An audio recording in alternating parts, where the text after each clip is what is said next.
Honorable Chair and members of the Commission, welcome back.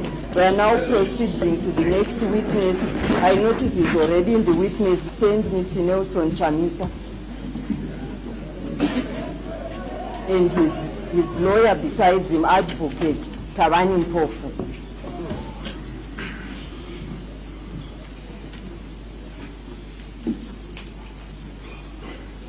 Advocate, may you stand up? Sure.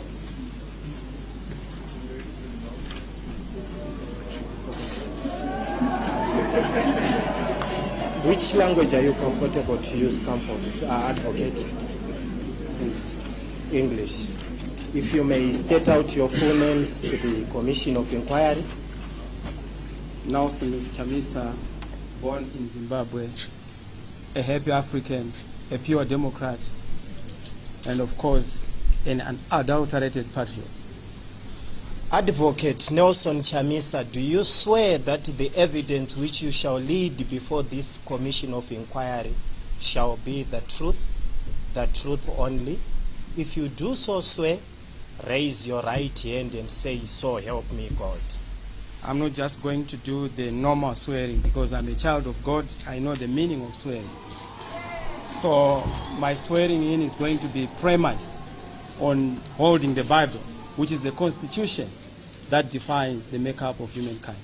It's still the same. You can raise the Bible. Thank you very much. Oath administered. So help me God. Thank you. Thank you. You can take a seat. Advocate Nelson Chamisa, on behalf of the Commission of Inquiry, I would want to thank you for responding to the invitation to come before the Commission. And it's common cause that you are the president of the MDC Alliance. And I believe you saw the letter of invitation from the Commission. Indeed. Thank you. There is evidence that has been laid before this Commission to the effect that But perhaps just a point of order. To the effect that? Yes, just a point of order, if you may allow. Before you even go to the detail and substance of what you want to get from me. I have a point to make, Honorable Chair and the distinguished commissioners. I understand that when certain evidence was laid by, in particular, Mr. Matanga, who is the Police Commissioner General, his testimony was covered live on TV. I'm a leader of over 2 million people. What is said by myself is not just a voice from an individual, but a voice from a certain section of the population, the majority, in fact, of the people in Zimbabwe. Sorry, if I may interject, I think there's a technical fault. Maybe if you...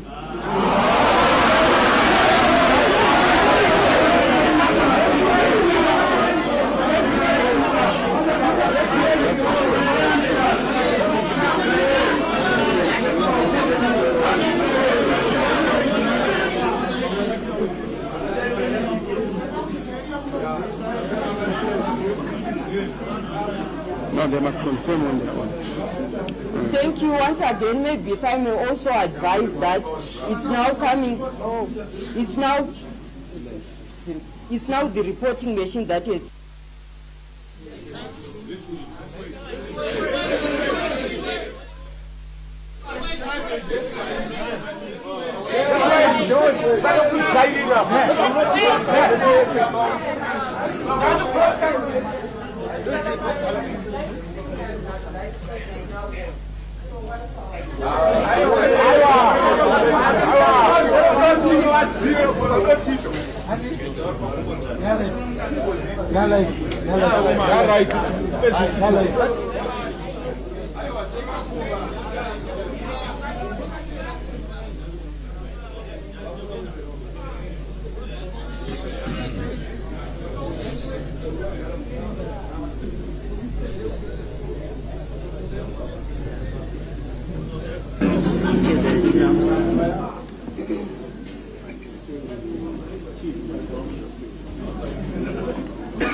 Thank you, Honorable Chairperson of the Commission.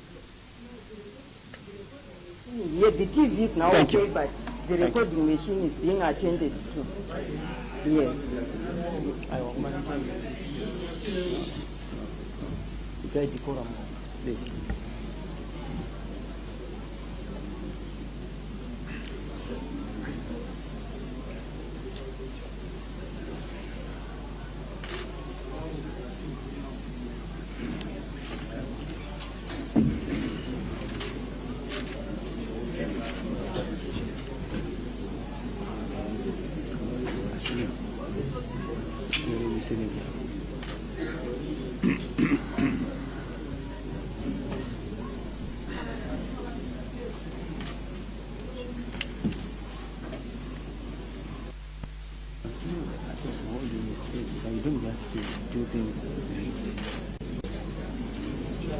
It's important.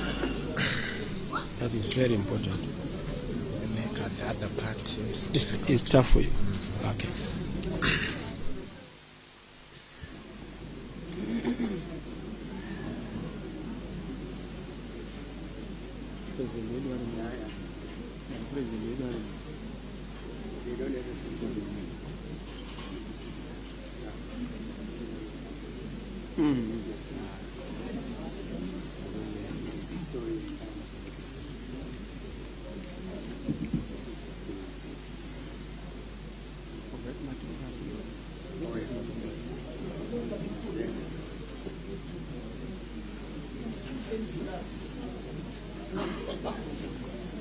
Yeah, I'm advised that the recording machine is now working. We may continue.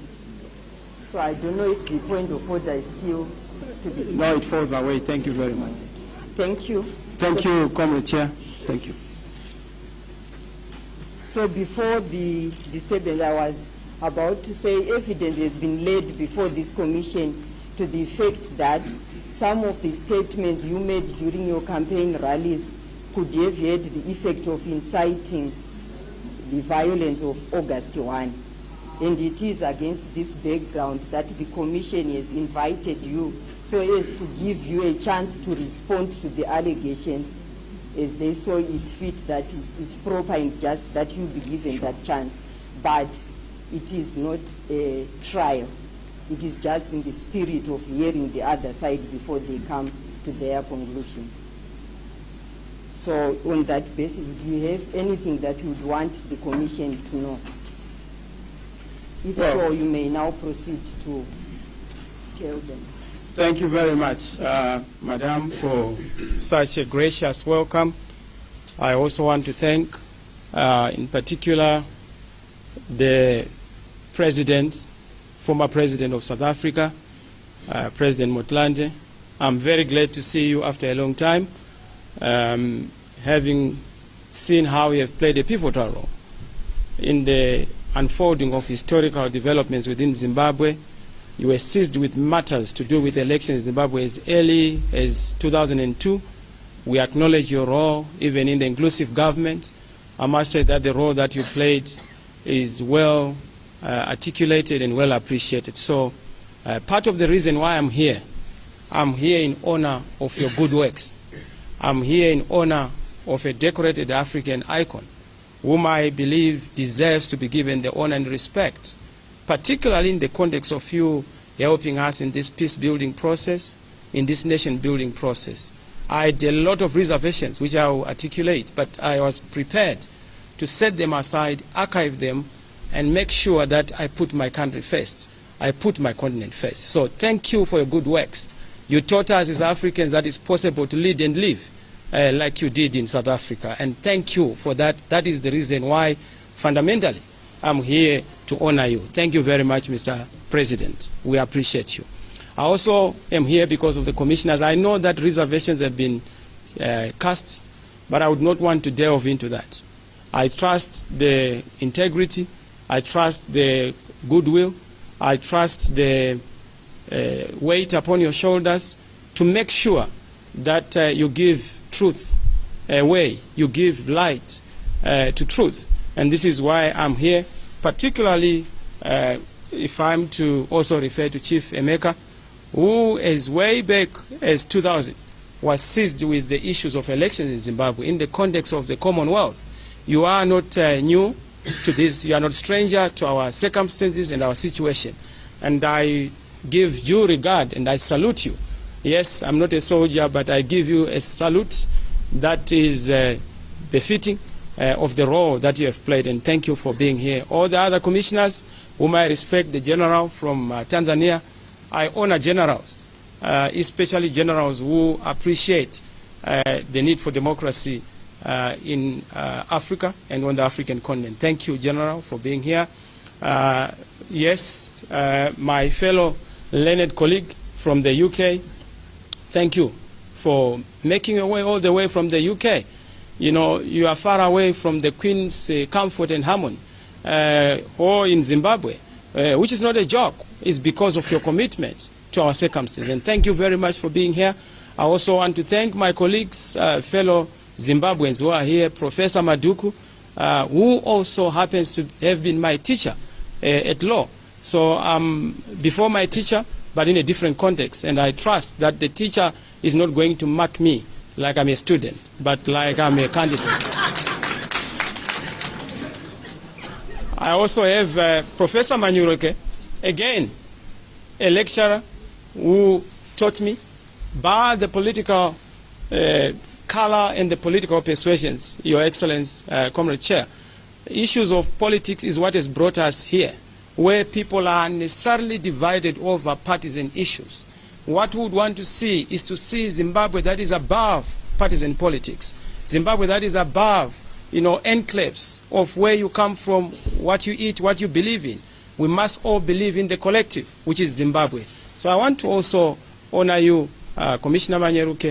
Of course, I know there are issues around party affiliation. That is the right we must all respect. We all went to the liberation struggle so that there is the right to freedom of conscience. So if you choose to go for white when I'm going for a whiter color, that should not be the reason for us to have a division. I also want to acknowledge President of the Law Society, then former President Amanyemba, whom I also cherish. I just thought that I needed to say this because it's important to put into context the fact that the commission that we have would have issues around it, and of course they would be raised, but I have no reason to doubt your integrity going forward in terms of making sure that you give Zimbabweans justice and the justice that they deserve. Honorable Chair and Commissioners, as esteemed, as I come here, I've already indicated that I'm coming here as a representative of the people, as a people's leader. Not just as a people's leader, but as a popularly and by majority elected leader in the political context. I will explain to you why I say so, authoritatively and on firm grounds. But I'm here because I sense that in this context, because of the commission that has been set, democracy is on trial. I have a sense that the will of the people is on trial. I have a sense that our future is on trial. Why do I say that they are on trial? They are on trial because there is a victim who is supposed to be looked after, is being turned into a perpetrator, is being asked to come and answer for the things that were done by people who are now making those allegations. And that makes it a bizarre situation. But I come here because of the honor that I've already indicated, Your Excellency. And I also come here in honor of the deceased, the 6 people who perished. I went to visit some of them before they passed on. And one of them who had a bullet told me that I believe that we are going to cross to Canaan. And I said, what do you mean? He said, I voted for you and I believe in a new Zimbabwe. I said, but were you demonstrating? He said, no, I was not demonstrating. I was actually selling my things. And he told me that the following day he was going to be operated. And guess what? The following day I was told that he had passed on.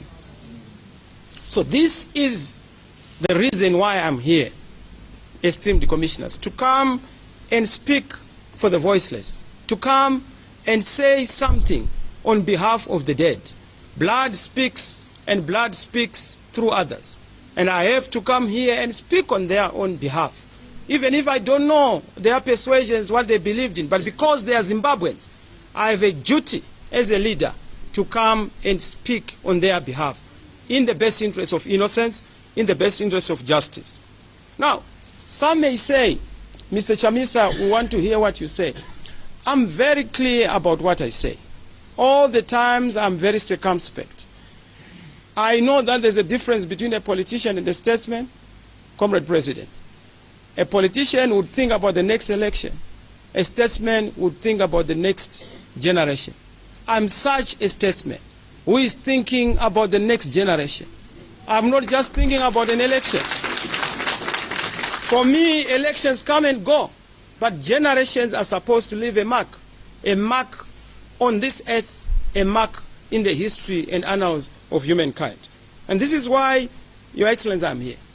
And I'm fortified by one of the icons of this country in the liberation struggle, Joshua Nkabu, who once said that Zimbabwe will never die. It will never die because young people will rescue it. So I'm here because as a young man, carrying the torch of the transformational struggle away from the liberation struggle, I have a duty to make sure that we give sanctity to our liberation struggle by representing ourselves in a manner that will represent the young generation, the Joshua generation, not just in the context of Joshua and Nkomo, but in the biblical context. So we are the Joshua generation. Yes, Joshua Nkomo also said that the trouble and the tragedy of Zimbabwe is that people live in constant fear of their government. That is the situation in our country, where you find that the people can't trust the government can't trust the people. So there is a cat and mouse relationship. I watched Mr. Beatty as I was coming here. He said something about a country and a nation.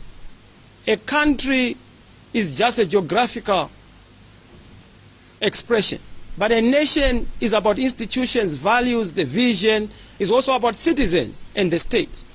We do not have a proper nation. We have a country, and what we need is to move from just having a country to having a nation that is premised on love, a nation that is premised on unity, a nation that is premised on harmony. And this is why, honorable commissioners, before the election I wrote to President Minagawa then, but now I would not say President Minagawa because I have not acknowledged that is the president of this country.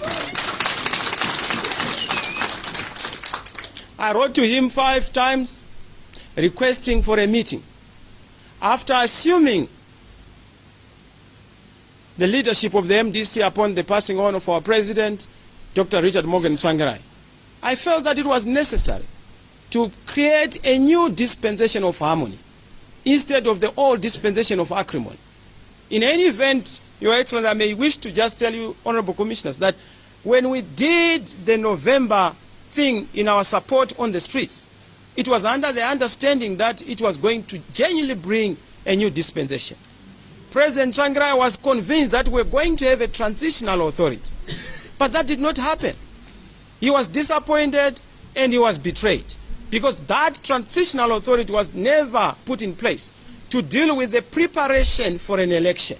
So we went to an election in the context of a disputed environment.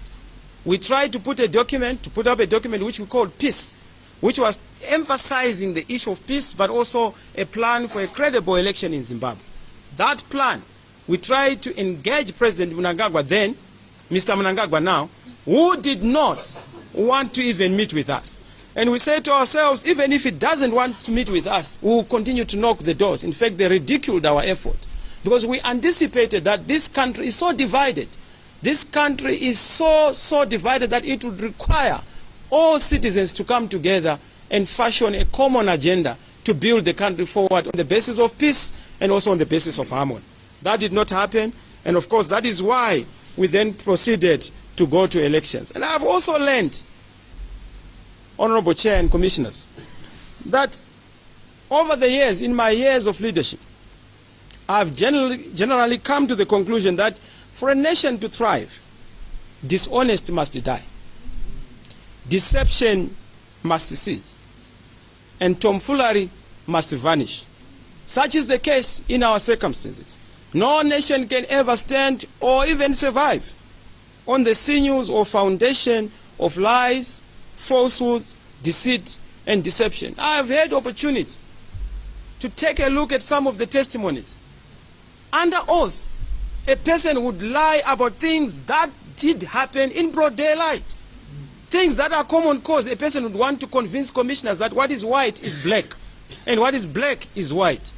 That is a serious indictment on the history and the future of our country. And I must say that in as much as I have already indicated the appreciation that I have of the contribution that has been done by President Motlanthe'you in the context of the government of national unity, allow me also just to indicate to you something that is very important. Where Mr. Chamisa is now being alleged by one witness from what I have checked, and that is the Police Commissioner General. He made some very political statements to say that Mr. Chamisa would have arrested him long back, but we didn't arrest him because we wanted to have him to accept the position in Parliament. And I've said that position is meant for Mr. Minagawa, not for Mr. Chamisa. If there is to be an opposition, as I will also indicate, this is not just a pontificating position, but a position that is informed by facts and facts which cannot be negated. Honorable Chair, I've heard disturbing statements from the spokesperson to President Minagawa, Mr. Charamba. The spokesperson to Mr. Minagawa has made some very dangerous statements. Statements that would almost reduce this commission into almost like a rubber stamp or a whitewash or a choreographed assembly of great men of honor and integrity.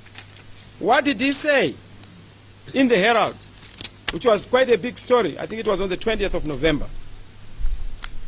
He had this to say, and I quote, in an interview, Deputy Chief Secretary to the President, Cabinet Comrade Charamba, said, this is a very serious matter, referring to the Motlanthe'you Commission inquiry. If anyone thinks that this is a ritual by government which has too much foreign currency to give to the commissioners, they are mistaken. We want to make sure that the facts are established, but more critically, we'll have more elections for as long as this country lives as a democratic proposition. If we don't send a clear signal, you don't dabble in violence or trivialize life, it will mean that this thing will continue haunting us.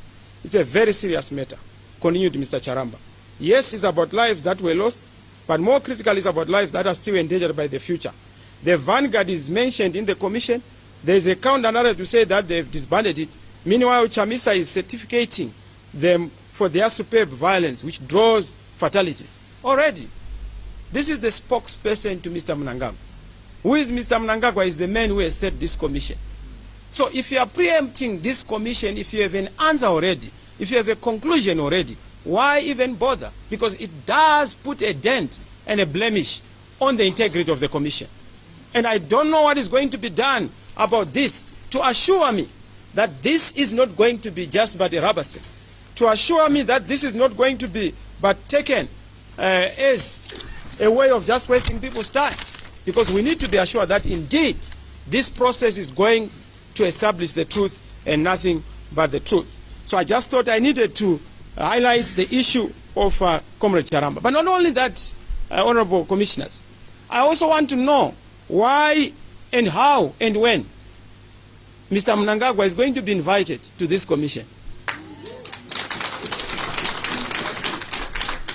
If it is a question of witnesses having mentioned names, like what happened with my name, that Mr. Matanga just mentioned my name, why is Mr. Mnangagwa, who was mentioned by his own general, not also before this House? Why is he not before this commission? Because he was a candidate then. And what criteria has been used to invite me without inviting my brother, ED, as they call him? What is good for the goose is good for the gander. What is good for Nelson must be done to Emerson, so that there is an understanding of fairness in how we do things. Yes, I know that there might be a bit of a problem in terms of him being the president and having appointed a commission, but still there has to be that narrative from him so that it completes the picture in terms of how and where he was mentioned. Not only that, Honorable Commissioner, I must say that I'm really excited. Bad as it might appear that we have had a situation where we lost innocent lives, we must also understand that it has brought to the fore the fundamental issues that this nation is broken, that our politics is rotten, that violence is at the center of our politics, violence which is institutionalized, election in, election out. We cannot transact an election without violence, particularly violence from the state. And that is the issue that we are confronted with. And that is the issue that we would want to deal with.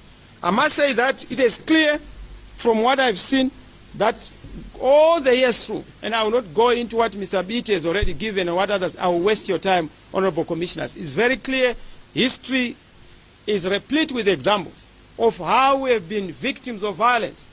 I, for one, I was left for dead at the airport, have been attacked by people who are known at the international airport. Can you imagine, Honorable President, having been attacked at Oliver Tambo or Aratambo, and there's not a single person who has been arrested to date?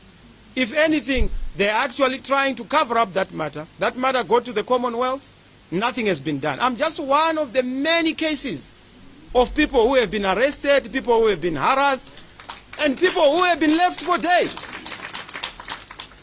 That is the nature of our politics. I was left for dead again on the 11th of March. Mr. Beatty narrated the ordeal. And I must tell you that the person who saved me that day was Professor Maduku. Because when my turn had come to be thrashed and to be thoroughly beaten, Professor Maduku ended. They said, no, let's wait, let's focus on this man whom we must deal with because he has a hot head, referring to Professor Maduku. And the situation was terrible. I sustained serious injuries and I was in hospital for almost like a week. From there, I then had to proceed to Brussels because I was going there for both treatment but also for a parliamentary assignment. And I was attacked at the airport and left for dead. I still have those visible marks which are there. Having been attacked in broad daylight. Nothing was done, guns were used. And this tells you the story of being a Democrat, the story of being a peace-loving patriot, the story of standing for the truth and for the alternative in this country. My story is just one of the many stories, and that's why I'm here, to tell the story of those who cannot tell this story in Mzarabani, those in Cholocho who cannot tell this story. But this is the story of every Zimbabwean. Not a single Zimbabwean has a gun, as far as we know. It is normally the state. It's difficult to hold a gun in this country. Even holding catapults is such a difficult thing. If you have catapult, you will always be tracked and you will be known. And one wonders when they say, MDC, you have guns. We have no gun. The only gun we have had is the Constitution. The Constitution is our gun. That's why we always go to the constitutional platforms to try and articulate and deal with our issues. Honorable Chair, I must say, for the record, my hands are clean.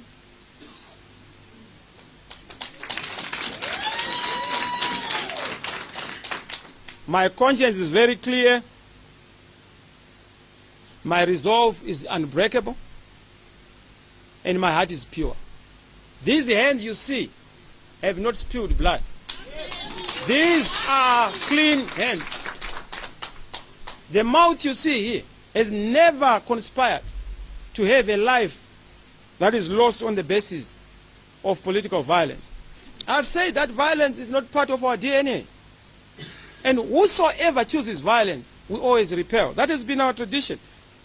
And we've stated that we will not walk or swim to State House in a sea of blood. That has been President Tsvangirai's position. That is our position. That is the position of the MDC. But what is the paradox, Honorable Chair? The paradox in all this is that the allegations that are being made by those whose hands are unclean. And why are they doing so? They are doing so as a way of running away from their culpability and their complicity. We have law and order in this country. We have law and order agents and mechanisms in this country. If there is any crime that has been committed, the solution is not to kill, but to arrest. If there is a citizen who has done anything criminal, the duty is for the law and order institutions to arrest and not to do what was done on the 1st of August. So I must indicate this in the context of the 30th of July, because I can tell you that the first time I got to know that there was something untoward in the city was when I was called by the then Home Affairs Minister, Zanu-Pf. And I was shocked because he has never called me for years after the inclusive government. I only used to meet him in the context of the inclusive government. And I said, Mr. Minister, what can I do for you? Because I'm busy in prayer. He says, no, I've called you because I've seen your people who are destroying property at my party. I said, my people? Do I own people? Who are these people? He says, no, I suspect that they are people because I can see they are putting on red. I said, Mr. Mpho, let me tell you, you are saying they're destroying property. Once a person starts destroying property, is a criminal. You don't need to call me to say that you must restrain your people. Is there something that you are up to? Why would you make such an allegation? What are you trying to do? I had a big scuffle. And he said, look, Mr. Chamisa, we want to talk to you because I've been instructed by my boss. I said, who is your boss? He said, the VP, Chiwenga. I said, what has he instructed you? He said, no, we must talk if there's any problem. I said, I don't talk to people who want violence. I talk to peace-loving people. That's what I was actually joking. You know, he says, no, he's actually here, or because I could hear the voice. I said, no, I don't have anything to do with you. Then I switched the phone off. I was worried at that point that what could be happening. I then tried to check with my youth chairman. I said, what is the problem? Is there a problem in town? He says, there's no problem. And if he can go to the 1st of August and he check on my calls, there was that call from Mpofu. Then I called my youth chairman to say, what is this thing? Is there anything that you are doing? He said, no, we are not doing anything. There's nothing that we are doing here other than that people are just waiting for the results who are doing the parallel voter tabulation. I said, fine, that's okay, because somebody called me that there's a problem. Is there a problem in town? He says, not that I'm aware of. I then, at that point in time, checked with a number of people who told me that there were some problems in town, but it was not yet quite serious because the guns, I think, had not been fired and the army was not yet there. But it was clear that I think there was some bit of a problem. What shocked and worried me was that Mr. Mpho would then call me. If these people were doing whatever they were doing, they were supposed to be arrested because the police were there. But the calling was obviously a choreographed way, with hindsight, of trying then to say, you are responsible, you might have sent those people. But why would we do such things? So I will address that in the context of our issues. Let me go to the 31st of July in context. Honorable Chairman, I really appreciate this platform because this platform gives us an opportunity to just indicate what the people know, what ZEC know, what Mr. Minagawa knows, that we won this election emphatically.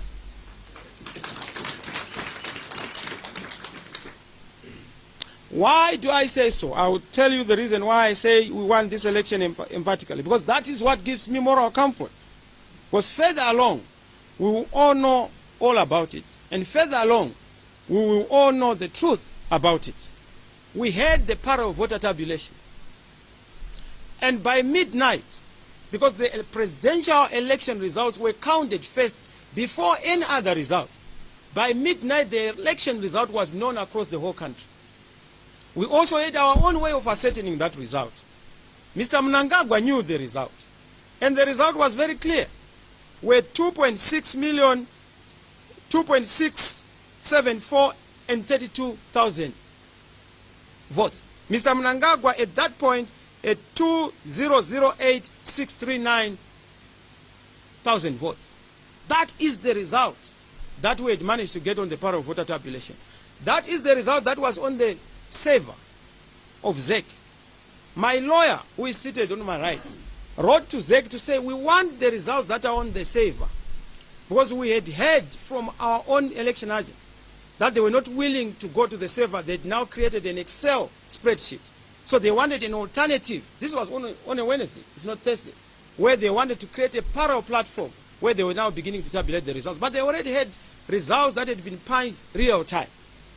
And honorable commissioners, I must say that the strength of our matter when we went to the Constitutional Court, where we wanted to be declared by way of a relief the winners, was because we had a primary evidence on the saver. And this is why we issued a subpoena. And I actually have that subpoena which we did apply for, but the registrar and the Constitutional Court denied the opportunity to us to have the subpoena of this saver. I actually have the subpoena here, and it will be important for the commission to just have regard to it. At that level, that subpoena is the one that I was going to subpoena the saver and indicate the results that were punched in real time. Now, the saver works in this way. If you try to tamper with the saver when you have punched in the results, it will freeze. So what then happened was that they could not announce the result from the saver because of those issues. We know this because, you know, I have been a minister of ICT. I know how these gadgets work, and I can tell you that this is authoritative, and this is why this is even before the court. Mr. Mnangagwa, in his affidavit, does not deny the issue of the saver. He even said that the saver was there, but it was tampered with. This is on the court papers, and this is the story which has not been told. So as far as we are concerned, we got 57.10%. Mr. Mnangagwa got 42.10%. The rest was received by other parties that participated. Why is this important? This is so important in the context of any other subsequent developments. Because then we had won the election. We knew that we had managed to bag victory. And it was in the bag. There was no need for us, under those circumstances, to do anything that would then cause unnecessary challenges in the context of our country. I could have gone into how the figures were inflated and the methods that were used. But I don't think that it would really help you. But for whatever it's worth, it must be brought to your attention that there was 4 million ballot papers that were printed, presidential, after the 30th of July. And that can be validated. It's part of our papers and what we have said. And this information is known by Mr. Mnangagwa. Why were these ballot papers being printed? They were being printed because wrong results were going to be announced. ZEC's figures could not tally. There was no tally between the parliamentary and the presidential vote. There were differences in the V11s which were being altered, by the way, between Tuesday, Wednesday. There was evidence across the whole country of V11 forms that were being altered. There were missing polling stations that were not accounted for, and also there were problems of certain results not being posted outside the polling station as is required by the law. So for us, we're very clear that we had won this election, and whereas Mr. Biti says we believed, because he used very tenderized language, we won the election and we have it on authority that we won the election.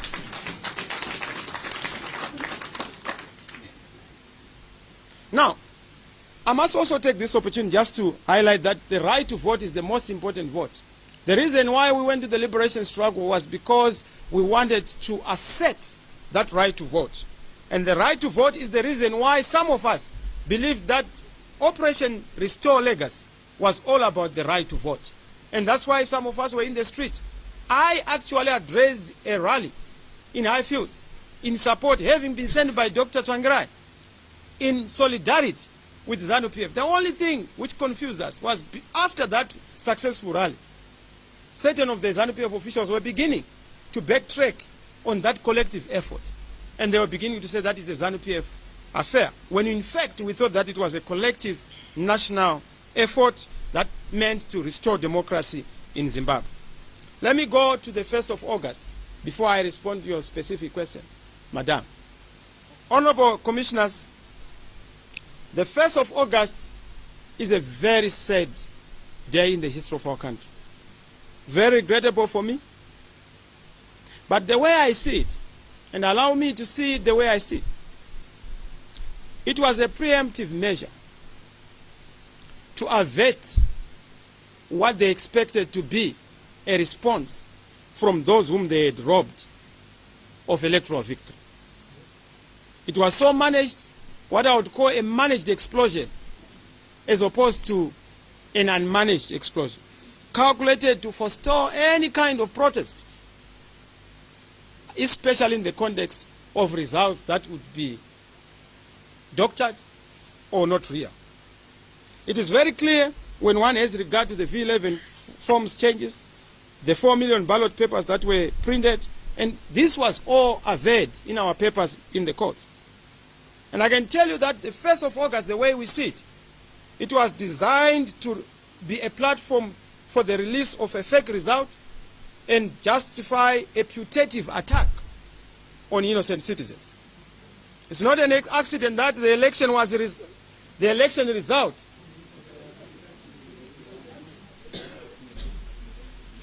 Sorry, Honorable Chair.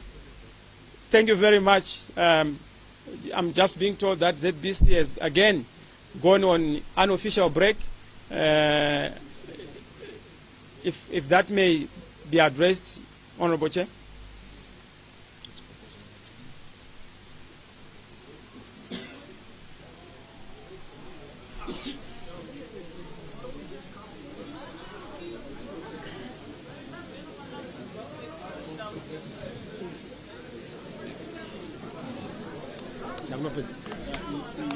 Yes, very good.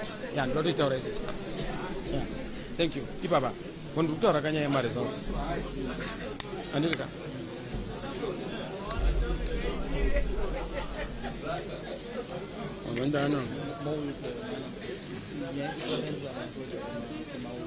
No, yaku ya machi. Yeah. Yeah, Facebook. Iripo. It's very important. This is okunye beranaga. Tudazo vechoka.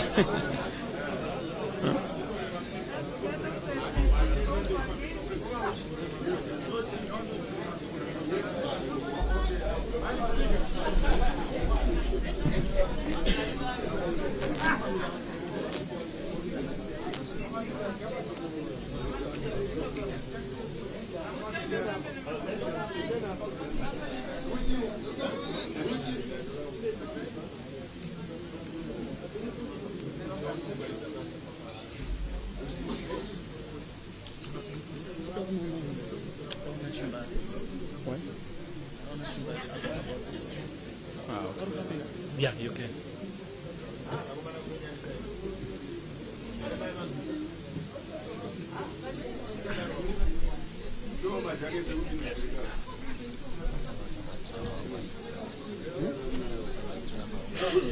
Because of election.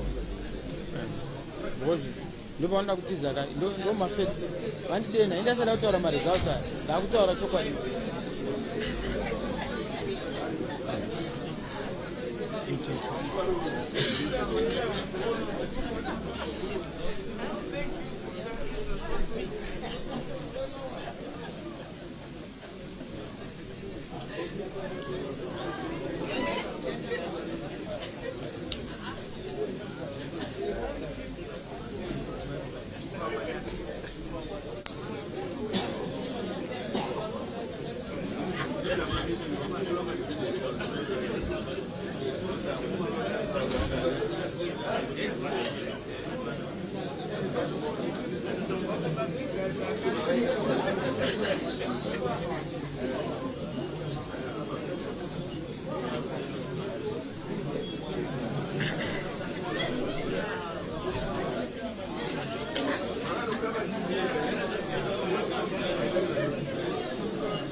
Or in future?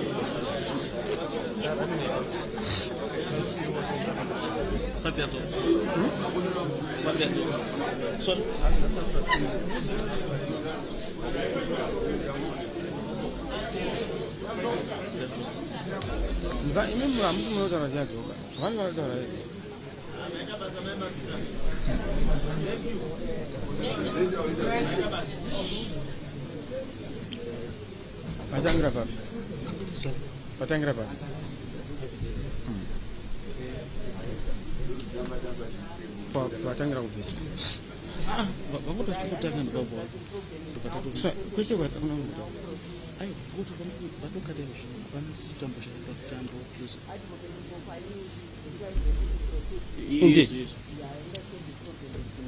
Sure.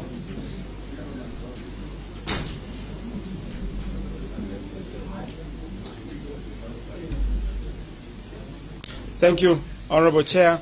I was just making the point that the fake result that would be released was then designed in the context of a putative attack. Why do I say that? It's not just on account of what we've said. If you look at the EU report, for example, which I have here, in terms of their just executive summary, and I may quote a paragraph, the final results as announced by the Electoral Commission contained numerous errors and lacked adequate traceability, transparency, and verifiability. May I just repeat, Honorable Chair? The final results, as announced by the Zimbabwe Electoral Commission, contained several errors, and lacked adequate traceability, transparency, and verifiability. Finally, the restrictions on the political freedoms and the excessive use of force by security forces and abuses of human rights in the post-election period undermine the corresponding positive aspects during the pre-election campaign. And we so agree. The pre-election campaign had challenges, but they were better than in the previous circumstances. As such, many aspects of the 2018 elections in Zimbabwe failed to meet international standards. This is an EU report. This position is validated by the Commonwealth. This position is validated by the NDIRI report. I could have gone into the nitty-gritties. It's important because what it then does, it speaks to the concerns, anxieties that we had and we always articulated and mentioned. Now, in the context of 1 August, Honorable Chair, Mr. President, it's important to understand that this was done way ahead of the deployment of tanks and water cannons at the MDC headquarters on the 28th of July on a Saturday. One would wonder, a curious mind would want to know, why would you deploy tanks and water cannons at Harvest House and not at Zanu-Pf headquarters? These are both political parties that are in an election, but you have already deployed. So you have already worked on a presumption that there's going to be a demonstration or something that is going to come or emanate from one party and not the other. There is no justification. We tried to inquire through our lawyers why that was done. There was no explanation. One would also want to know why, when there was this violence on the 1st of August, certain people attempted to change the cause of death, especially trying to convince the relatives of the deceased that let the cause of death be stab wounds instead of gunshots. Why would that happen?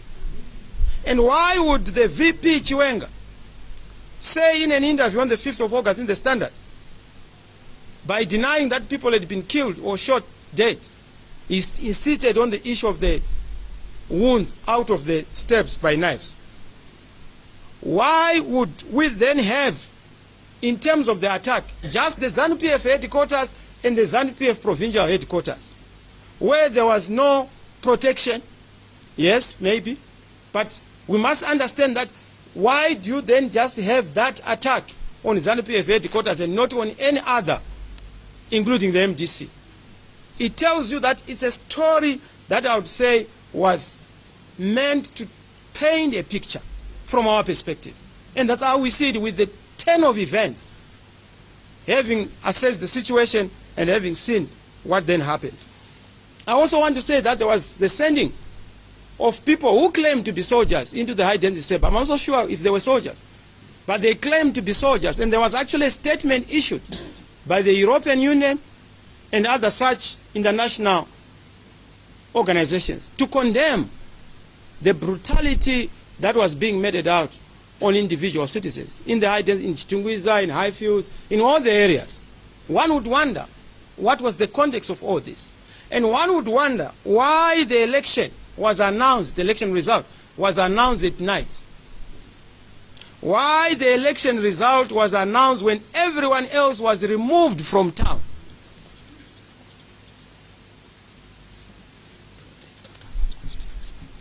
And of course, as I'm being advised by my legal practitioner, the election result was not announced as per the law, constituents by constituents. It was just a blanket announcement.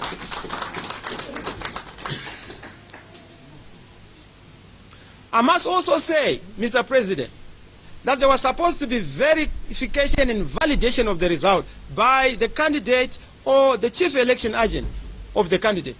That did not happen. In fact, my chief election agent was told to wait in a particular room at HICC, including my legal practitioner. As they were waiting there, they were told that election results were already being announced. And this necessitated my chief election agent to go and take the platform, which was being used by ZEC, and to announce that the results that are being announced are fake and have not been validated. This is all common cause. And I say it because it does tell a story of where we come from and our own perspective in the context of all these developments. Now, I must also take this opportunity to indicate, Honorable President, distinguished commissioners, that the MDC, as a matter of record, and the MDC I'm stating here is the MDC that is in the country, the legitimate one, and I'm its leader. We did not give any instruction to demonstrate on the 1st of August. I want that to be understood. When we make decisions to demonstrate, we are an organized party with organs and structures. We are structured. We don't just wake up and say, go and demonstrate. There have to be meetings. In our own case, we have a National Standing Committee, which is the top leadership, that has to meet and recommend to the National Executive, which is the second organ, then the National Council. So decisions are not made nicodemously or nocturnously. They are made in broad daylight, and we always inform the police. We have demonstrated before, we are going to demonstrate again, as we are going to demonstrate on the 29th of this month.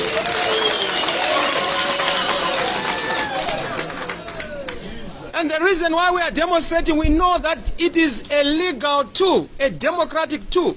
We are Democrats, we use democratic tools. And demonstrating is one of the constitutionally enshrined democratic tools that we have to use. Just like the Constitutional Court, if we have an appeal in terms of Section 93 and also Section 156 of the Constitution. Those are the tools we use to defend our vote. And we said it over and over again, that we will defend our vote. We didn't say you will defend your vote. We said we will defend our vote, meaning to say that we, the leadership, will take a leadership role in defending what we would have voted for through constitutional and legal means. And we have done that, we will do it, and we will continue to do it. Up to today, we are defending that vote. And we will continue to defend the vote because the people voted and the people spoke on the 30th of July. Does the MDC condone violence? We don't condone violence. In fact, in the past, we have disciplined people who have exhibited tendencies of violence within the party, either in settling disputes or other issues. We have tried to then deal with those things. And I can tell you that if we had actually called for a demonstration on the 1st of August, you would not see the few hundreds people you saw. We are a big political party. When we call for a demonstration, it can actually bring the entire of Zimbabwe to a standstill. But we have sparingly called for demonstrations as a way of saying, let us dialogue on these issues. We use it as a way of trying to persuade our colleagues in Zanu-Pf to come to the negotiating table, to discuss our national issues, to also try and massage their arrogance, to try and say, let's come together and work forward, work a way forward for the people of this country. Because Zimbabweans have suffered 38 years of suffering, 39 years of suffering. People want to at least have a relief, some kind of a way of going forward. So I must say that in terms of where we are, no one deserves to die on account of omissions by ZEC or commissions by Zanu-Pf. This has happened in the past. We did not hope to have that kind of a situation in the context of 1 August. And I must say, I'm so disheartened that up to today, and having listened to the police commissioner, no docket has been opened. A docket to deal with the problems, especially considering that on the 1st of August, the whole CBD was full of police officers. They were supposed to arrest whoever broke the law. They were also supposed to deal with all the people who were there. And then on that basis, you would be able to know the character, identity of individuals. The people who were arrested at Harvest House are actually not demonstrators. These are members of staff who were busy doing part of voter tabulation at Harvest House. They were busy working on and the police, when they came to Harvest House, they did not ask for guns. They were not looking for guns. They were searching for computers because they wanted to take all the evidence of our part of voter tabulation. This was on the 2nd of August, I'm sure, if not the end of the 1st of August. So I must say that whereas we had reservations about the process, we were committed to pursuing all the legal means and platforms to make sure that we avoid the situation of having certain forces instrumentalizing protests as a pretext for a clampdown on citizens or on the opposition. Now, I'm not going to go into the history of violence in this country. I think that has been touched upon. Even in my own context, I'm not going to spend a lot of time. I've mentioned the point that it was unstrategic for whoever, as a citizen. Of course, they retain their right to demonstrate. But I genuinely believe that it was unstrategic to demonstrate, especially in the context of our victory, which we're just waiting to be confirmed. Section 66A of the Electoral Act allows a parallel voter tabulation to be undertaken.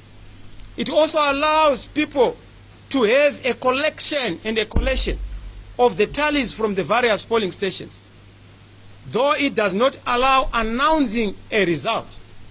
You can have a kind of a relationship with what you are getting from the various polling stations. Mr. Minagawa tried to indicate that after he had seen that I had indicated that we are receiving good news from he tried to copy me. Of course, it's not new. Every time I do something, he copies.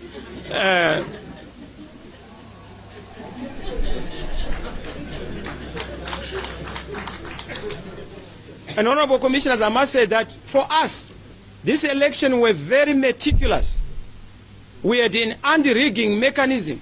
That's why we had issues around the printing of the ballot paper and all such other mechanisms that were put in place. So we knew that there was no way our victory was going to be imperiled or violated or negated. All we wanted was just the validation as per the law by the Zimbabwe Electoral Commission. But this did not happen because the ZEC did not act constitutionally in terms of doing what they were supposed to do. And this is why we thought that by going to the Constitutional Court, we would get relief. But we did not. And such is the nature of the justice system. When you go, you don't win, you don't then leave the truth because you have not won in a Constitutional Court. We still insist on our position because we have impeccable evidence of the situation and what happened. What is the character of the MDC? The MDC is 19 years old. On the 11th of September, we attained the age 19. In these 19 years, we have never held a gun. Not because we do not have capacity, but because we do not believe in the politics of guns. What has torn some of the African states is war. What has torn apart some of the African states is violence. That's why we have taken the high road to peace. With all the consequences, the scars we have, the various graves that we have incurred, we are committed to peace. And this is why you must understand that the MDC at no point did it sponsor, sanction, or even condone violence against anybody. We are victims, particularly in the context of setups and choreographed, wings. Do we have an armed wing?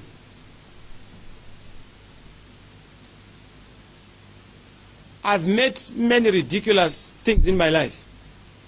But to allege that the MDC is a military wing, and for the Zimbabwe National Army to even suggest that we could have an army beyond the Zimbabwe National Army is bizarre. The only army we cherish in this country is the Zimbabwe National Army, which is the People's Army. As MDC, we do not intend to have sideshows. The reason why I participated in this election is because I thought that there was a vacancy.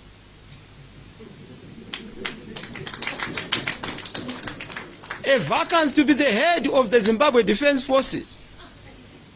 Constitutional. And that's why we participated. We did not participate because we wanted to be the head of Vanguard. Why would we go to an election if we have a Vanguard? Vanguard was just a youth establishment to try and create young people who are disciplined. They are not a military as far as we understand. They were there during the time of President Tsvangirai. When I came in, there was a problem with Kupe and others, internal. And we realized that it was becoming a weakness because people were beginning to blame things on what they call the Vanguard. So we said, we don't want to hear about this anymore. And these are members of the Youth Assembly. Now, Mr. Charamba then makes the point that Mr. Chamisa gave a certificate. Members of the Youth Assembly who were given certificate for being upcoming and young include also some of the members who were in the then Vanguard. It does not mean that we have given Vanguard and it's still an existing structure. It's not.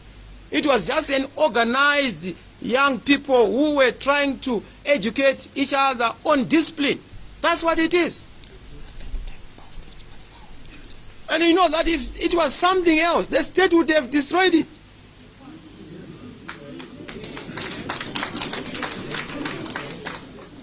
Professor Maduku, you know the competence of our colleagues. They would have managed to flush it out. They would have known by now if they were really the people who were in charge of August 1, and there's no need to then try and manufacture, engineer evidence and do all sorts of things, do setups. By now would be having people who are arrested, who would have been arrested. Our police force is one of the best. I'm proud of our police force. When they do their work without political interference, you will be shocked. I'm proud of our armed forces. When there's no political interference, they are one of the best armies in the whole world. And such is the confidence we have in them.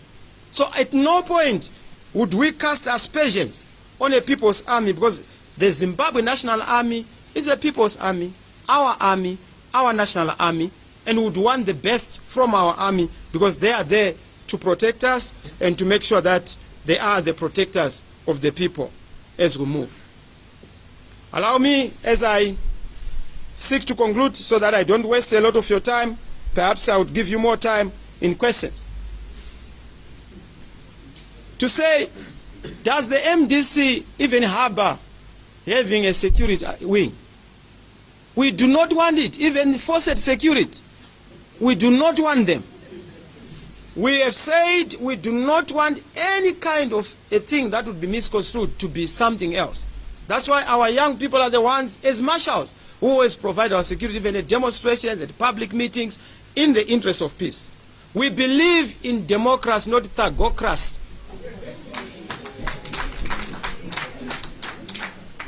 Honorable Commissioner, what do I mean by thugocracy? A rule by thugs. People who are in the habit of using thuggery to persuade or coerce people into a particular action. It's a political science term. Dr. Mancheruke, you do know this. We are not a thagocratic party. We are a democratic party. That's why our name is Movement for Democratic Change. And we've always said we insist on the politics leading the gun and not the gun leading politics, which we believe is becoming a problem in this country. We have said that the politics of this country must be the politics of the ballot, not the politics of the bullet. And it must not be about whoever has keys to the armory, but whoever has keys to the hearts of many Zimbabweans.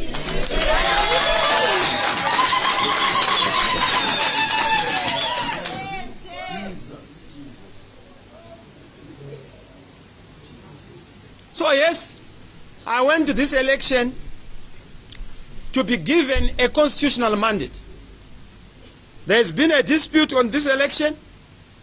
We verily know that the power of a nation and a state comes from the people. Legislative authority comes from the people. Judicial authority comes from the people.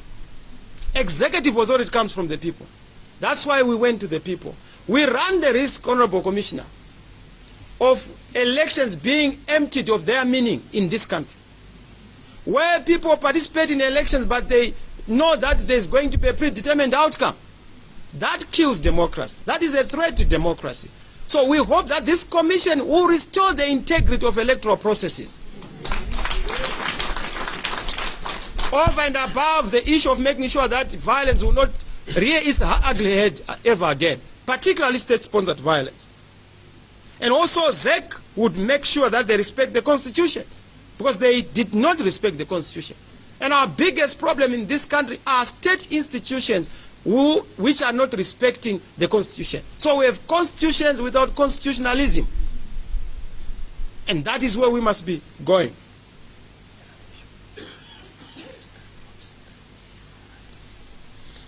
Going forward, there are fundamental questions being asked in the country. Yes, we have had a commission for the sad and tragic death of the 6 Zimbabweans. One life lost is far too precious. But one is asking, what about the 20,000 people who perished in Matabeleland? These are some of the questions people are asking, because we must have a holistic approach to the issues as we go forward. And these are questions that must be answered. Yes, we need to do justice for the 6. We also need to do justice around the role of our military and the army in this country. Let our army be confined to the barracks. Let there be a respect and honor to our military in the proper context, just like other modern democracies. We must de-villagize our military and demilitarize our villages. We must make sure that our military is the badge of honor, because to serve in the military is the most important of honors for any citizen. But to be able to do that, we must restore full democracy, and full democracy on the basis of what we fought for: one man, one vote during the liberation struggle. I so rest my case, Honorable Commissioners. If there are any questions, I'm ready to answer any questions. I've had to truncate my submission because I realize that time is of essence, and I need to make sure I also do justice to you. I know you've been working the whole day. Mr. Beatty was long. I realized that he was there for almost 3 hours. I'm sure he did the bit on my behalf.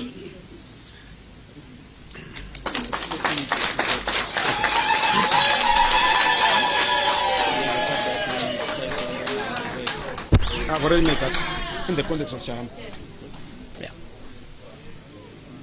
Thank you very much for the detailed narration. Maybe before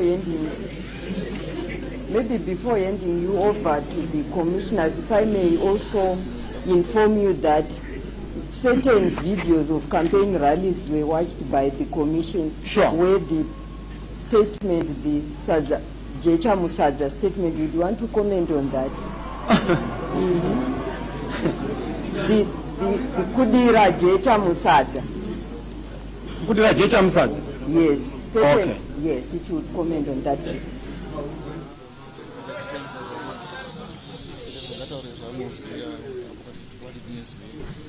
Well, before I answer, I just want to appreciate your understanding of that so that I can give you a very comprehensive answer. Yeah, we have been made to understand that it's like spoiling the party. That's the loose translation that. Sorry. Thank you. I'm just saying this because we want to contextualize things. And I don't want to be given vague and embarrassing questions. I want questions that are valid, and so that I give you valid answers.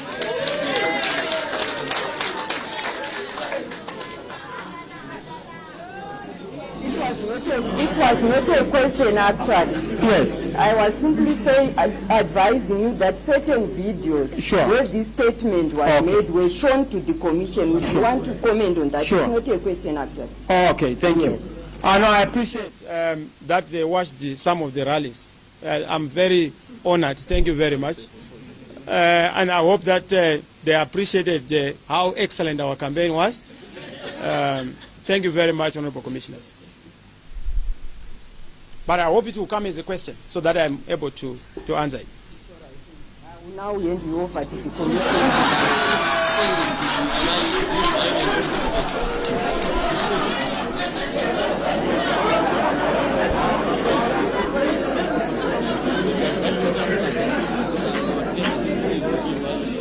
Honorable Chair and members of the Just commission. maybe to do justice.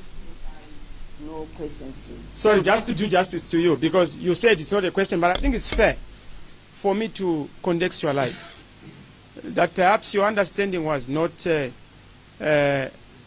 properly located in what I had said.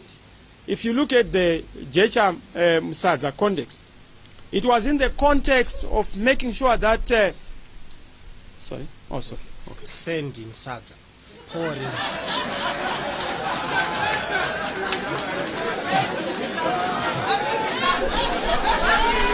Yeah, you are right. You are right.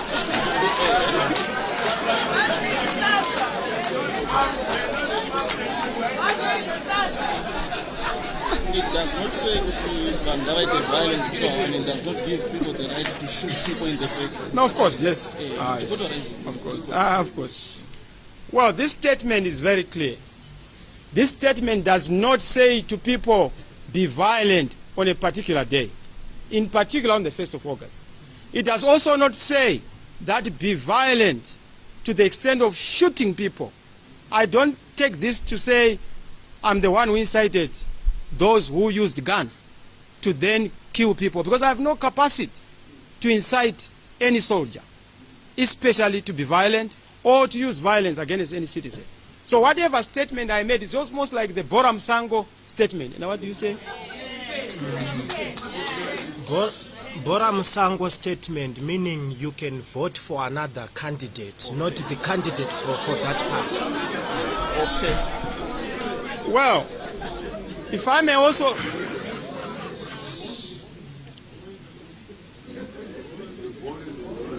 If I may also say, it's almost like the statement Zzimstoness. What does it mean?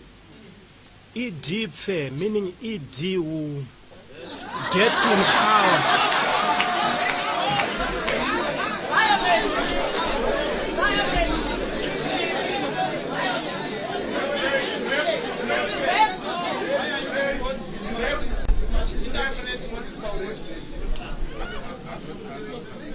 Without doubt,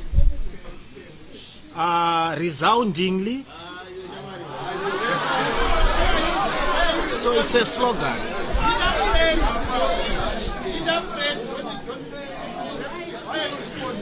So, I want to just say that the Jecha Musadza, Sadza is supposed to be a finished product. Now, you can't say that we will put sand in the Sadza, to use your language, when the Sadza has not been prepared. You only are able to then put the sand in the Sadza post a declaration of a false result. That is the context. So we could not have done anything before the announcement of the result. We could only do something after the announcement of the result. And what we did is constitutional. We have continued to do that. That's why we went to the Constitutional Court. What did we do to put sand in the Sadza? We delayed the inauguration of Mr. Minagawa. That is putting sand in the Sadza. What is putting sand in the Sadza? We have confused Mr. Minagawa's plan to have an elaborate scheme of rigging the election, to the extent that up to today, if you were to whisper to him, well, how many votes did you get? He will say, I was declared by the Constitutional Court. He did not win the election. That is the sand in the Sadza. And we are very clear about that. Sand in the Sadza is to make sure that you will not have it your way if you rig an election. It was conditional upon declaring a false result. And what we did after the declaration of a false result is there for all to see. We went to the Constitutional Court. We are in the African Court even now. We are even continuing to talk about political dialogue. We are engaging the international community to say the election in Zimbabwe is disputed. Something is rotten in Denmark. In this case, something is rotten in Harare in Zimbabwe. That is our position.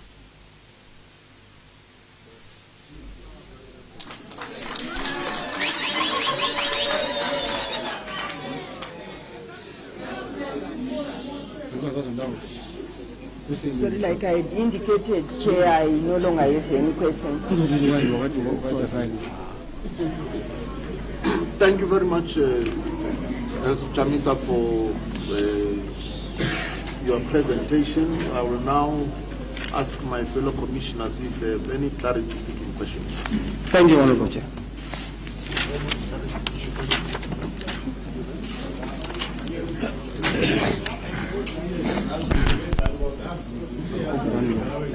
Thank you very much. Thank you very much, Nelson Chamisa, for your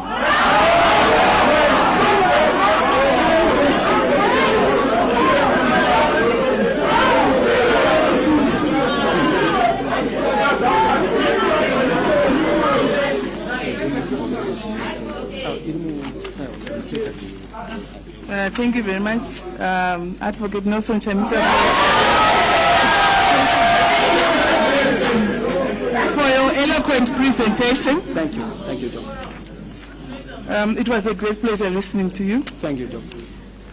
I have a few points that I would want you to clarify. Sure. I think mostly in terms of meaning. Sure.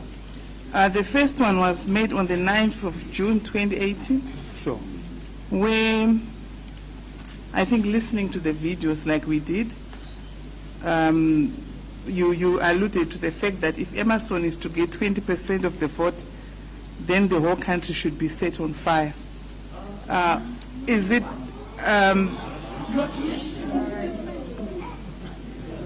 what could be your translation? Well, I'm not so sure that. No, it's a false premise, and it's a false question, because I'm not so sure where you got it. I would never say such a thing. To talk about setting the whole country on fire. If anything, in the context of percentages, I've said, if Mr. Minagawa gets that percentage, I would give him my sister. That I've said. But to say that the whole country will be set on fire, what kind of fire? That is what I wanted to understand. Well, I don't know the context of that. Perhaps you got a doctored evidence. I'm not so sure what evidence you are using, but I would have wanted. That's why I've said to the Commission, please favor me with the statements that are alleged to have been said by myself. You have been my lecturer. You know that I'm not that stupid. I'm sure you know that. Yeah. I would not say such stupid statement. And they would have arrested me. They would have arrested me. Or they would have summoned me to just say, Mr. Chamisa, you have said something. Because they've done it in the past. But that was never said, and that will never be said by myself. Okay, thanks for that clarification. The other aspect that requires clarification is that there is another one we watched where In fact, on that one, Dr. Manyeruke, I just want to say, on the contrary, statements that should have caught your eye and your imagination are statements from Ungwe, the former governor, who said that soldiers will shoot people if ED loses.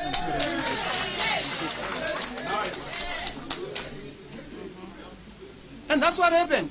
Mukupe, who is a senior official who is the former Deputy Minister of Finance, also said that Chamisa, the soldiers will not allow Chamisa to be a head of state in this country. They will do whatever it takes to make sure that this will be done. Now, to then say, Mr. Chamisa, you said that the whole country will be set on fire. Was the whole country set on fire after the announcement of the election? If the whole country was set on fire before the announcement of the election, it had nothing to do with me, because I only spoke in the context of the announced election result. Okay, thanks for that clarification. Sure. The other issue would have been where they seem to, I mean, you seem to have said that there would be more demonstrations. Yes. And that I mean, if there would be any resistance, you'd shut the whole country down. What I'm looking for is probably the interpretation of that. Dr. Manyeruke, you don't even need any interpretation. I'm armed with this constitution, and I must read for the benefit of our great commissioners. Section 59. Every person has the right to demonstrate and present petitions, but these rights have to be exercised peacefully. Every person includes you and me. We can demonstrate, both of us, if we have anything we are not happy about. It's allowed as per the Constitution. So demonstrating is not a problem. Demonstrating and demonstrating is a problem.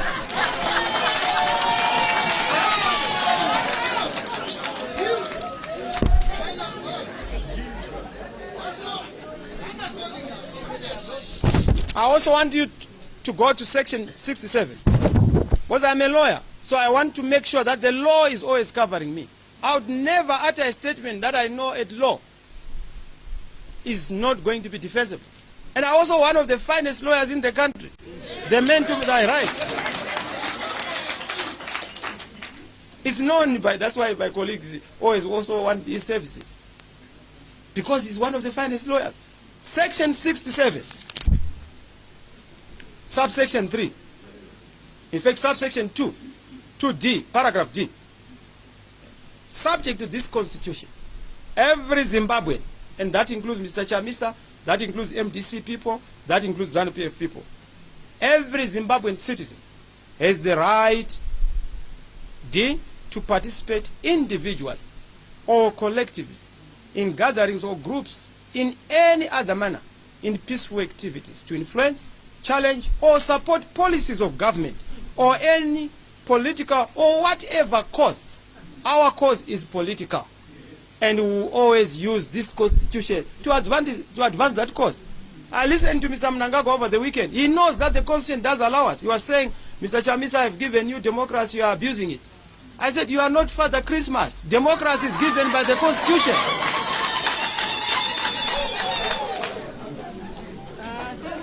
Advocate, for that clarification. You are special. Maybe I could ask. Advocate Chamisa, thank you very much for the respect you gave to the Commission. Sure. We are humbled by that. My question is, on the 1st of August, there were demonstrations. Indeed. What would you think was the cause of the demonstrations? Well, it's very difficult for me to speculate, Madam President. It's very difficult. I can't speculate. If it was ours, I would have told you that the reason why we demonstrate was because of 1, 2, 3, 4. And I would have told you that you would not even ask. You would have seen a sea of red in the city. You would have seen ourselves as leadership. We don't do things where we are not leading from the front. We do not believe in that kind of leadership. But just to emphasize that, I would know what the cause is. But I've already articulated in my submissions that I would only guess that perhaps it was a well-choreographed thing to try and create a platform for destabilizing the announcement of a result. Because we were winners. Why would we want anything that disturbs the announcement? And frankly speaking, I was actually not in the city, and I was somewhere where I was doing my issues to do with faith. And I have the reasonable confidence that this election, it was just a question of time. We were just waiting for announcements. And at that point, Mr. Minagawa was sending emissaries to me to say, let's talk. But I was saying we would only talk after the announcement of the result. I was looking for you because I was clear that we have won. And he now wants to kiss me because I've managed to win. I said, we wanted a hug and a kiss before. You turned it down. Now let's wait for the result. We will then discuss after the result. And you will see that he actually sent a tweet to that effect that he has been trying to get in touch with me. The demonstrators themselves, according to evidence that is available, were putting on the MDC regalia, and they had T-shirts printed your name. Sure. And they were chanting slogans, we want Chamisa. And they were also saying our vote has been stolen. Would you allude those to have been members of any other political party other than MDC? Well, first thing, leaders don't choose supporters. Supporters choose leaders. So I wouldn't know who support. Mr. Mugabe, for example, shockingly said on television that he was going to vote for me. But I was so shocked because I didn't expect to have that kind of a vote. But I could not run away from the vote because you don't choose voters. Voters choose you as a leader. So for me to know who was in town, who was demonstrating, and they were saying, we believe in Chamisa, it might have been even people who were genuinely believing that because there were two major candidates, Mr. Minagawa and Mr. Chamisa. And in Harare, if you drop a stone, 98% you hit an MDC supporter. It's a fact, it's known. So I wouldn't know, somebody who sympathizes with the MDC. But I wouldn't know who was there, who was protesting or who was demonstrating. Those who were demonstrating and protesting were not doing so at the instruction of the MDC, or at the instruction of his president, or at the instruction of his organs. If anything, we're all preoccupied with making sure that we have all the V11s in place. We have also validated our parallel voter tabulation, which we already had, but we wanted them to see the proper V11 in the various polling stations.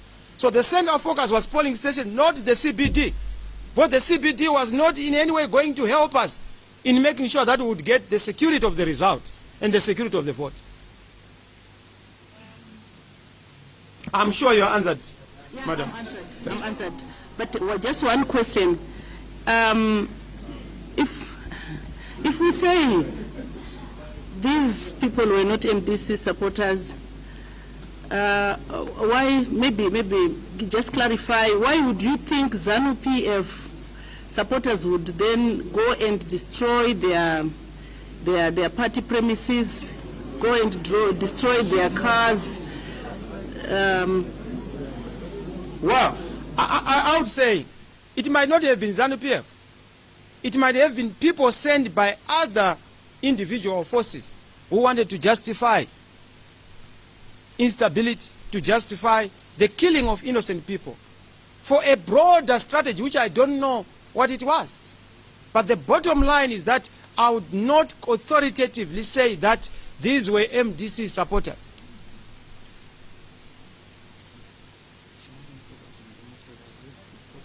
And just also say, well, look, I would not choose to define or confine your mind. But I think in asking the question about demonstrators, you must also ask about the killers. To say, in as much as we're demonstrators, demonstrators are supposed to be dealt with in terms of the law. If they broke the law, they must be arrested. But you must also, they must not be killed. Life is so sacrosanct, it's precious. And I think the center of focus, if we are to honor those who died, is to say who killed those who died. Including women who were shot in the back.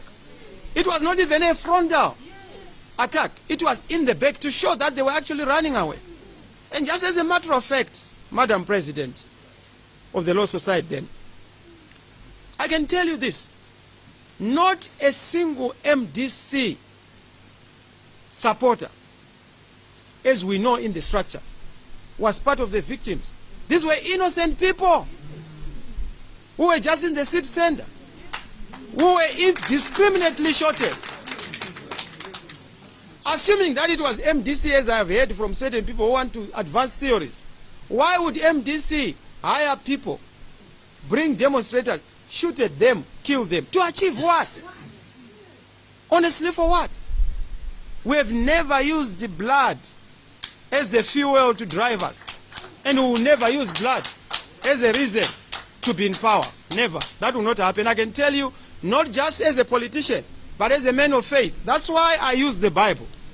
Because one other thing you must know is that I am a man of my faith, the Christian faith. And I'm not ashamed of it. When I say I believe in this word, I believe in the word. I don't believe in spilling blood. I don't believe in killing. I don't believe in violence. It is against my faith as it is against my creed, as it is against my beliefs. I don't believe in this.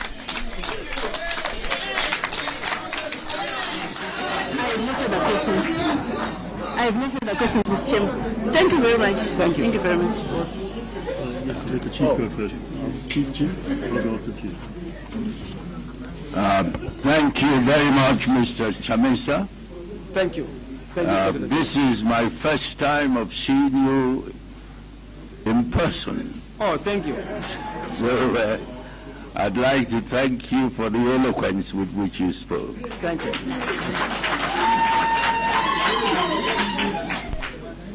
Well, this is not my first time to see you. I've always seen you around. You are a great man of Africa, and thank you for being part of this panel. Thank you very much. One of the most impressive things you said was about MDC being a party that respects the law. Indeed. And always acts in the course of law. Sure. I take it that now that the Constitutional Court has made a pronouncement that in keeping with MDC's loyalty to law, that you will accept the pronouncement of the constitutional law. And in that context, I was also very impressed by what you said about being ready for dialogue. Did I understand you correctly to say that MDC and you personally as the leader of MDC are ready for dialogue in order to heal the nation? In fact, we have made a resolution, Honorable Secretary General, to say for Zimbabwe to move forward. We have an African saying that says, Zvanza zinogezana.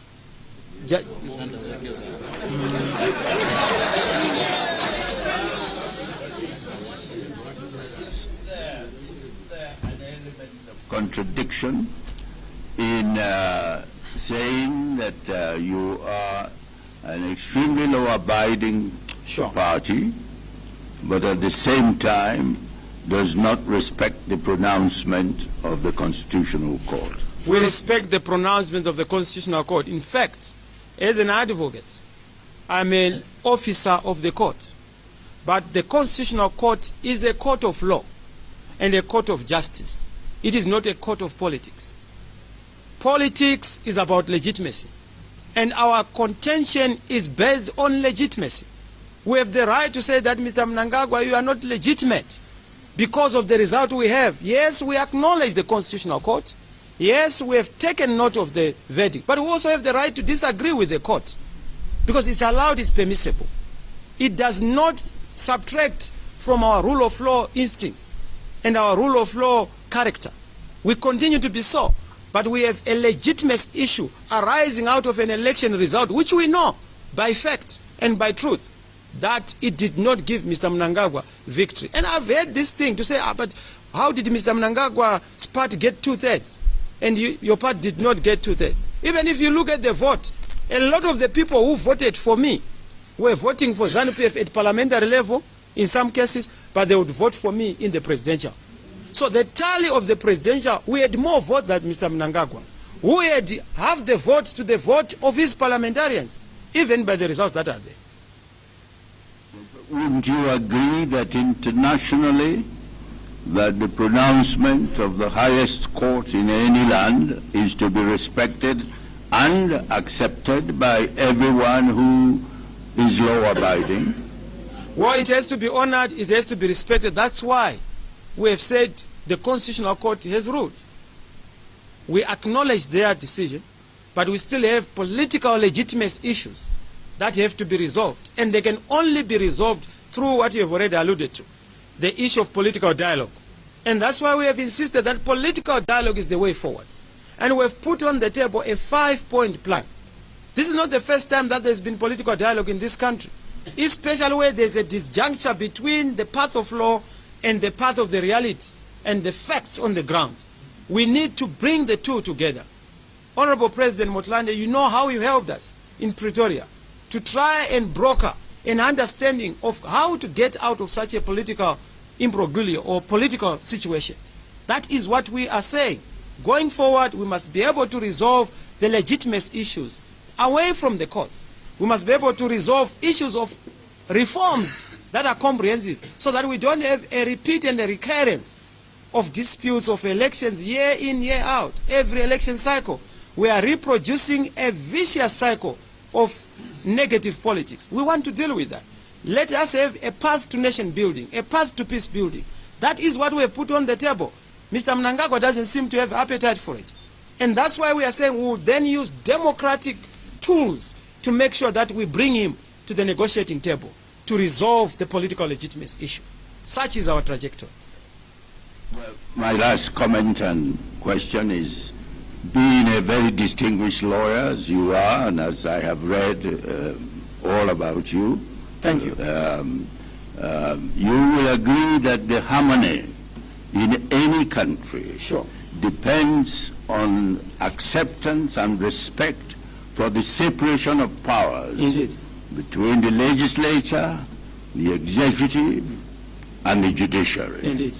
And countries work best when this separation of powers is accepted and respected.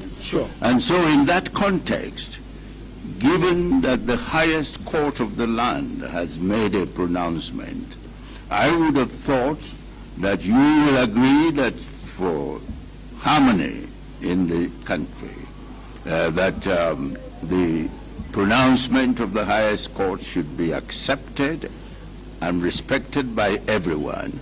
And of course, the point you make about dialogue can take place and should take place probably, but all within the context of acceptance and respect for the pronouncement of the highest court. Harmony starts with the truth. Harmony starts with the reality. Harmony starts with the state, honoring and respecting that there should be no state-party conflation, the conflation of the party and the state, and the attempt to influence the state and its organs. Those are fundamental issues that would then require a political reform agenda and a constitutional reform agenda. And that is what we have put on the table. If anything, Mr. Mnangagwa must count himself lucky, Honorable Chair, that he is such a young Zimbabwean who is peace-loving. If I were a trigger-happy young man, there would be a problem in this country. But I've tried to be circumspect, careful, and very careful in what I do, what I say, to keep this country intact. I thought you were going to be congratulating me.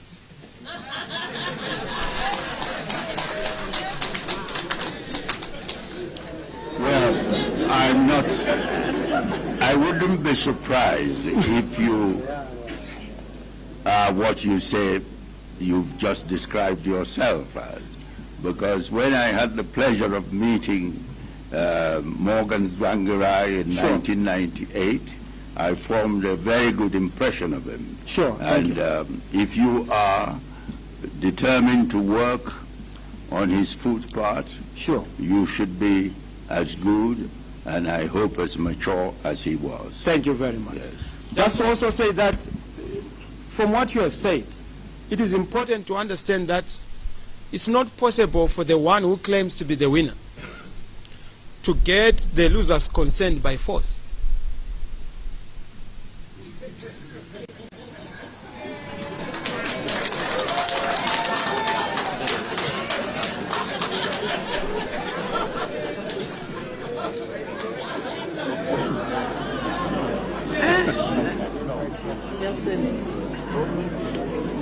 Yes, please.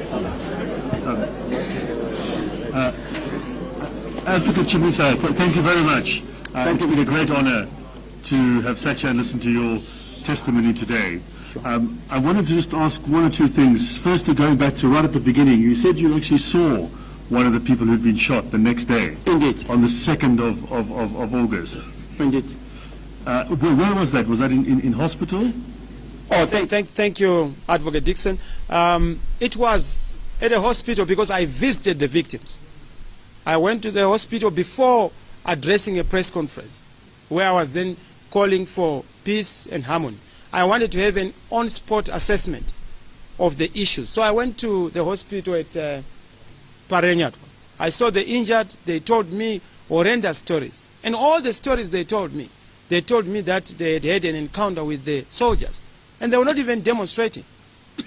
I went to CSU where I also met tens of people who were injured on account of what had happened. I actually had to come back to visit this. This was, I think, the following day after the problem. Then I addressed the press conference soon after.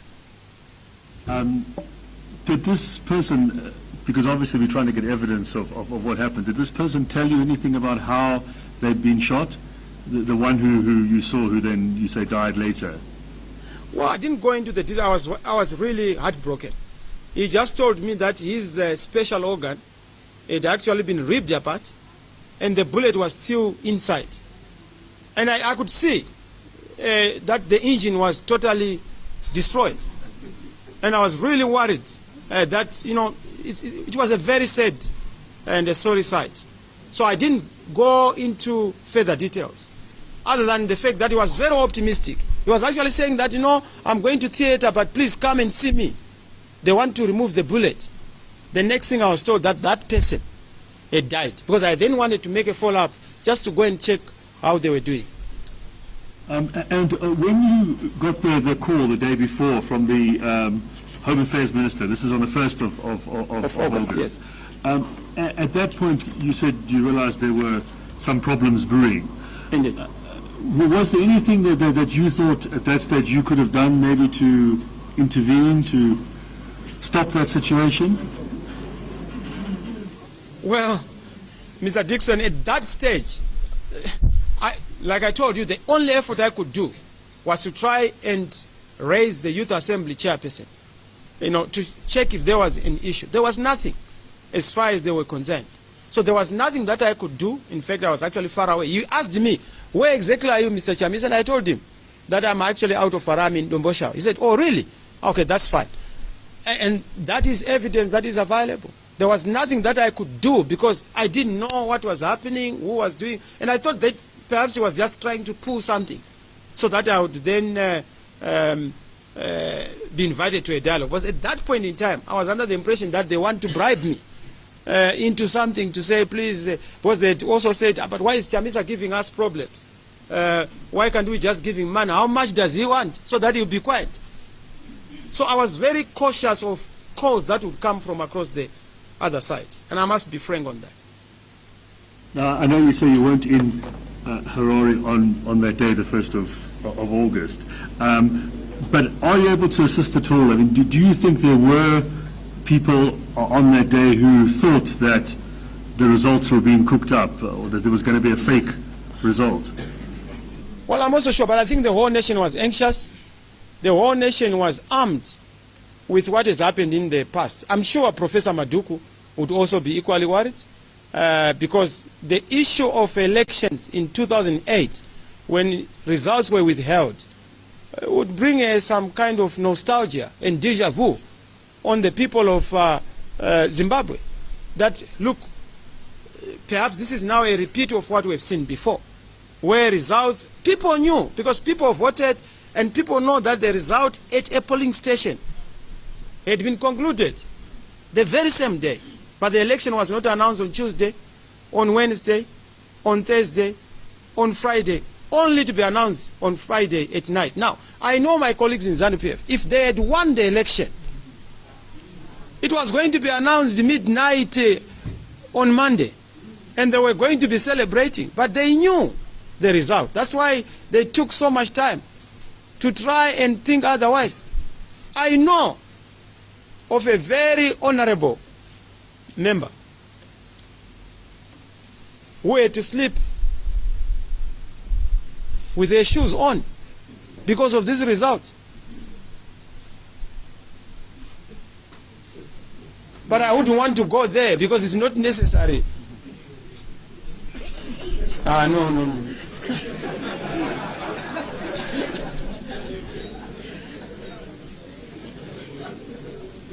Just one last matter. You mentioned the army and the police, in your assessment, being very professional. Sure.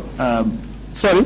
I said you mentioned the army and the police, in your view, generally being very professional. Without politics. That's what I was going to say, without the intervention of politics. Sure. Is there anything that you can help us with as to what recommendations we may be able to consider on that particular issue? What steps could be taken in the future?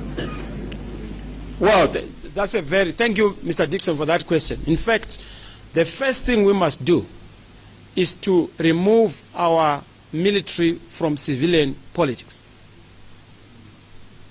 so that we honor our military as our military. The second thing we must do is to make sure that our Zimbabwe National Army moves away from campaigning for a political party and starts campaigning for Zimbabwe, having nothing to do with political parties. Because at the end of the day, political parties have different persuasions, but they all are fighting, not as an anti-state effort, but to make sure that they reconstitute and transform the state. So I would really urge our colleagues, because I know that in the previous election, some of the serving members of our esteemed state institutions were actually campaigning for my colleague E.D. Now, that is a problem.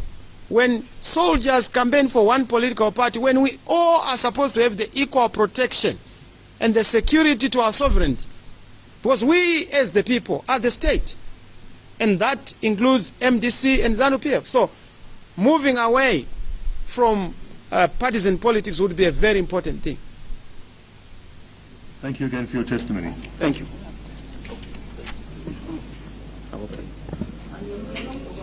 Advocate, I really want to acknowledge with a lot of respect your recommendations.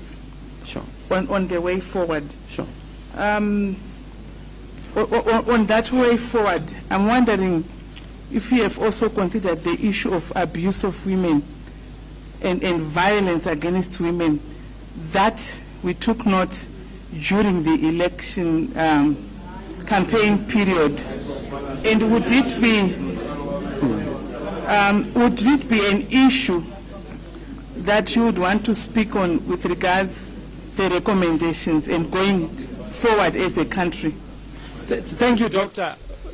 Women are such an important force, but they are also such an important voice. But in this country, there has been a scant regard of women and their vote. And the greatest form of violence against a woman or women or any citizen is to disregard their vote, as has happened in this case.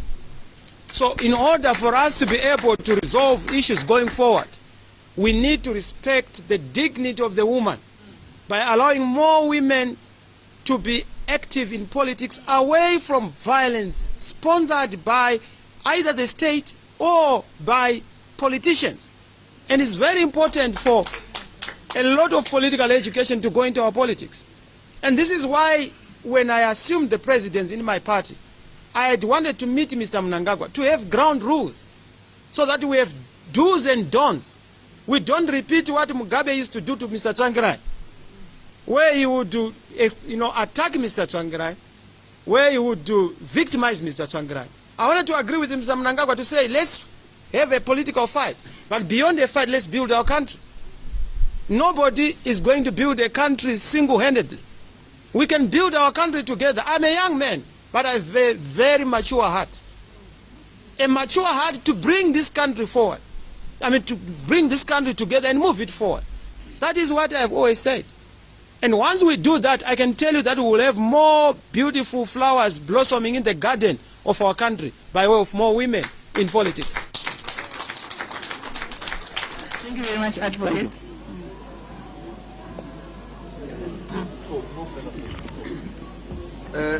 Thank you once again, Advocate, for your testimony.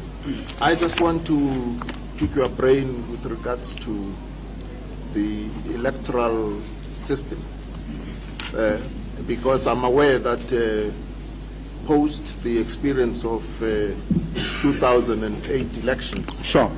There was an agreement that results would be declared within a timeline of 5 days. 5 days, yes. How do you suggest that should be reduced, particularly with regards to the presidential elections? Because as you correctly point out, actual results are determined at the polling station. Sure. The rest is really addition and collation and tallying. So would perhaps an electronic transmission of the same cut that timeline shorter? Sure. I know that, having had the experience of having to wait a longish period, 5 days appeared quite reasonable then. But if today that's just too long, I want you to suggest how that process can be short-circuited. Well, I would say, thank you, Honorable President. I think going biometric would be a good solution in terms of the collation of results and validation of results.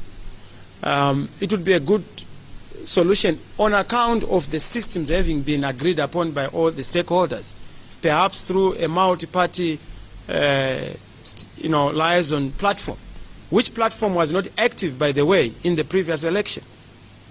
So I suggest that would be one way forward. Another way forward would be to also make sure that we get our army out of verification and validation of the results or participation in electoral results. I think they must just be given the outcome so that we don't have the selectorate replacing the electorate.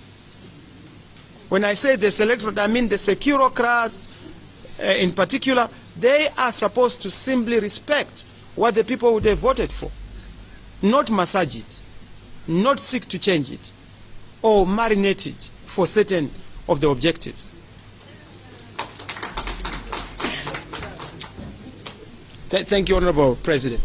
I'm sure I did justice to your question. It's very difficult to do justice to Mr. President's question, but... Thank you once again. We will, as a commission in our report, try and make specific recommendations with regards to the electoral system. and hopefully that would shorten the waiting period. But once again, we are honored to have you, sir, and with no further questions, you may step down. Thank you for coming. Thank you very much. We hope to also provide some DVDs that are going to be very useful, especially just articulating, I've heard that there's a problem, Honorable President, in understanding when we say that we are going to defend the vote. Defending the vote for us is about the integrity of that vote, the sanctity of that vote, and it's a constitutional provision. So we also provide DVDs to contextualize some of our submissions to the Commission. But I must say, the misgivings we have of the Commission, we hope are wrong, because we trust the integrity of commissioners in terms of the final product to help Zimbabweans move forward. We have suffered a lot, and we really want to find an answer and finality to the problems affecting our people. And for us to be able to do this, this commission will be very useful in giving markers and indications of how this is going to be done. And I want to thank you for your time. We don't take it lightly. I know that you have had to fly all the way from South Africa today in time for this. Well, but the effort has to be appreciated, Honorable President. I also want to appreciate Chief. It's not very easy for the Chief to leave the subject to come and preside over such an important. We really appreciate the Zimbabweans, and thank you in honor of those who perished and who died and their families. We hope that this is going to give some kind of a solace, a catharsis, and a healing effect, so that they are able to live a happy life and we're able to stop violence once and for all. But may God bless you. Thank you very much, distinguished commissioners.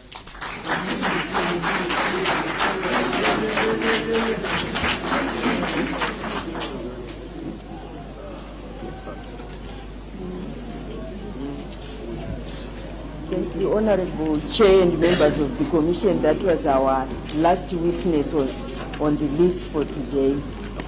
So I will, if I may hand over to the Secretary. I propose that Okay. immediately. Thank you very much. Thank you.